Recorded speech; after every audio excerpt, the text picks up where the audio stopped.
দর্শক কে বলছেন, কোথা থেকে বলছেন? জি, আপনার প্রশ্নটি করুন প্লিজ। জি, আসসালামু আলাইকুম। আমি চট্টগ্রাম থেকে বলছি। জি। আমার একটা কোশ্চেন, আমি তারাবির নামাজের সময় সব সূরাগুলো একসাথে পড়তে চাইলাম। তারা লীলাফি সবগুলা প্রথমে একবারেই কি শুধু আউযুবিল্লাহ বিসমিল্লাহ পড়তে হবে, নাকি প্রত্যেক সূরার প্রথমে প্রত্যেকবারে আউযুবিল্লাহ বিসমিল্লাহ পড়তে হবে? জি, জীবন থাকুন, আপনি আমাদের সাথে ইনশাআল্লাহ প্রশ্ন উত্তর পেয়ে যাচ্ছেন। জাযাকুমুল্লাহ, খুবই চমৎকার। আমরা যখন কোরআনকে একটু লম্বা করতে চাই তখন আমরা ইনশাআল্লাহ সাথে সাথে পড়ে নেব।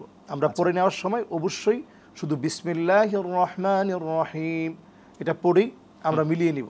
পড়ে আমরা মিলিয়ে নিব। আউযু বিল্লাহ পড়তে হবে না, পরে সবগুলাতে শুধু বিসমিল্লাহ বলে আমরা সূরাটা মিলিয়ে নিব। প্রথমবার শুধু আউযু বিল্লাহ বিসমিল্লাহ, যেটা আমরা সানার ক্ষেত্রে শুরু করি। হ্যাঁ, প্রথমবার আউযু বিল্লাহ বিসমিল্লাহ বলে শুরু করলাম, এরপরে সূরা ফাতিহা পড়লাম, যথারীতি অন্য সূরায় ট্রান্সফার হওয়ার সময় যেমন আমরা বিসমিল্লাহ পড়েছি, এরপরে একটার পর একটা যখন আমরা সূরা পড়ব বিসমিল্লাহির রহমানির রহিম মনে মনে বলে এরপর সূরা যদি আমরা উচ্চ কণ্ঠেও পড়তে চাই, আর মহিলারা তো খুব বেশি উচ্চ কণ্ঠে পড়বে না, কোনোভাবেই না, অন্তত মানে কান যদি শোনাতে পর্যন্ত ফিস ফিস আওয়াজ হবে, এতটুকু আওয়াজে পড়বে ডেফিনেটলি।